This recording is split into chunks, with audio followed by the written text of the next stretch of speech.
Manay! So, ayan, magluto tayo ng Bicol Express. So, ito ay nilaga ko na. Pinirito ko ng konti. Hindi na natin tatanggalin. Lagyan na natin tong bawang. Ayan, yung bawang. Lagyan na natin. Lakasan natin. So, ayan. So, ayan nga. Ilagyan na natin tong sibuyas. Medyo brown na yung bawang. Depende sa nagluluto ha. Sarili kong version to. Version! Kaya lagyan natin yung sibuyas. Kasi brown na yung bawang. So, ayan nga, medyo brown na yung sibuyas. So, ilalagay ko na tong alamang. Ayan, kung mapapansin nyo, madaming mantika kasi para hindi siya agad masira. Saka hindi naman agad ito masisira kasi lalagyan ko ng suka. Ayan, lalagay na natin tong alamang. Ayan, mamaya ko nalalagay yung sili. Pag luto na tong alamang. So, hinugasan ko to ng 2 hugas kasi siyempre ayaw natin ng madumi.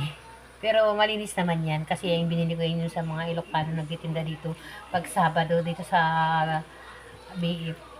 So, doon ko yung binili.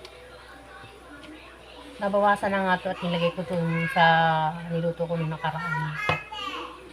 So, ayan, lalagay na natin sa ilalagay, mali pala. Ilalagay na natin yung itong sili. Yan, sili. Yan. Papansin ko kasi lagi yung niluluto ko maliit. Kaya nilipat ko sa malaki. Ayan. Ilalagay na natin yan. Siyempre, nalagay tayong konting labuyo para lalong maanghang. So, ito i-stack ko to para pag gusto ko magkubit or may gusto mo ng lasang kain, talagang mapapadami ang kain mo. Pag ito ang inulam mo, yan. Kaya hindi pumapayat. Kain ng kain. So, lutuin lang natin yung sili. Version ko lang to ha.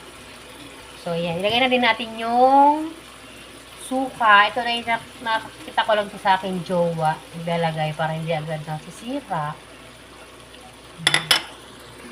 Yan. Pagluto na yung suka, naluto na yung suka at medyo luto na din yung sili, papatayin na natin yung luto na yan. Ito ay sariling version ko lang ha. Iba-iba ang klase ng pagluto ng Bicol Express. Pwede maglagay ng ng gata kasi mas masarap. Pero siyempre, i-stack ko to. Huwag mo na nalagay ng gata para hindi agad masisira. So, ayan, nga dyan lang tayo. Paalam siya naman. Bye-bye!